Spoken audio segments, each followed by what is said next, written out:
A fresh wave of violence has once again pushed Pakistan's southwestern province of Balochistan into the global spotlight. In just hours, gunfire, explosions and fear spread across multiple cities, leaving dozens dead and raising serious questions about security, stability and what lies ahead in an imploding Pakistan. Let's connect the dots. On January 31st, militants carried out simultaneous attacks across several districts of Balochistan, including the provincial capital Quetta and the strategic port city of Gwadar.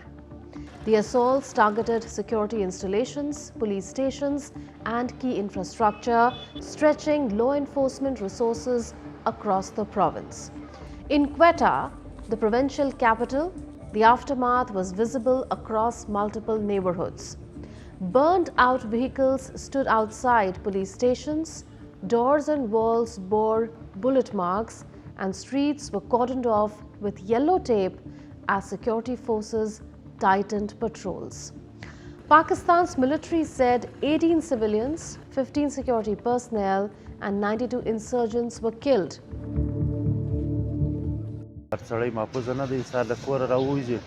No one is safe. Anyone who leaves home has no certainty of returning safe and sound. There is constant fear over whether they will come back unharmed.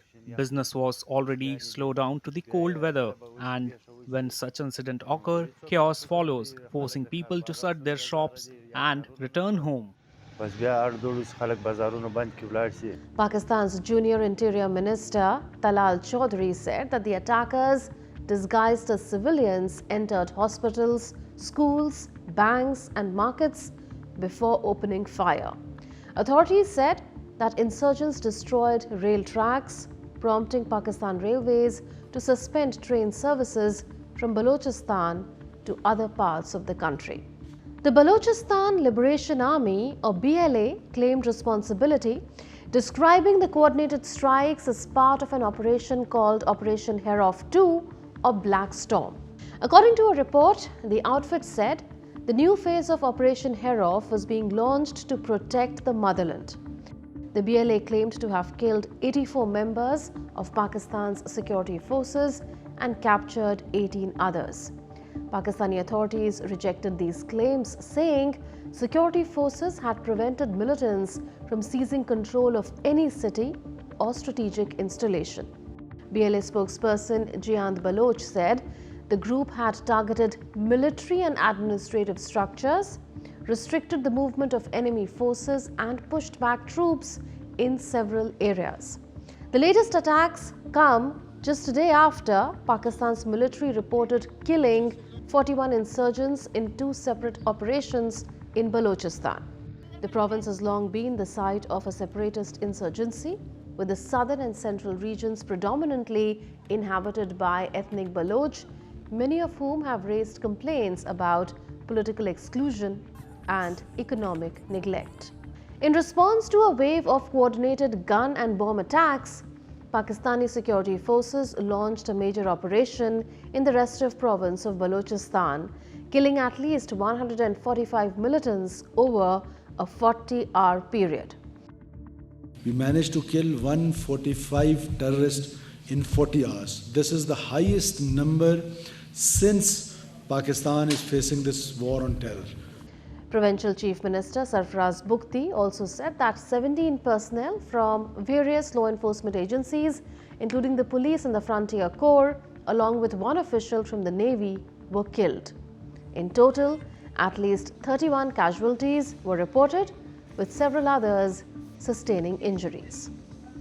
But why are the Baloch people often at odds with the Pakistani government? To understand the tension, one must look at the geography and history of the region. Balochistan is Pakistan's largest province, covering nearly 44% of the country's landmass, yet it is home to only about 5% of its population. The insurgency, which began in 1948, is fueled by several core grievances. First, the resource exploitation. Despite being Pakistan's richest province in natural resources, with vast deposits of gas, gold and copper, Balochistan remains its poorest region. The BLA argues that the federal government exploits these resources without benefiting the local population. Second, the China factor.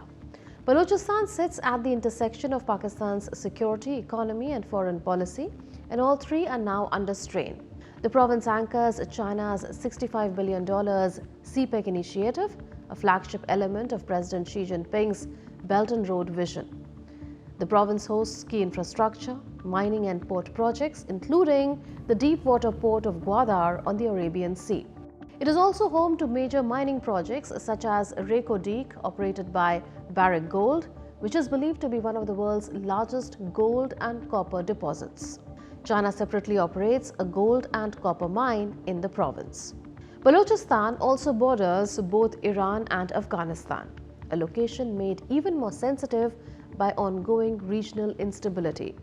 The Balochistan Liberation Army has often targeted Chinese projects in the province, seeing Beijing as linked to Islamabad's control and exploitation of local land and resources.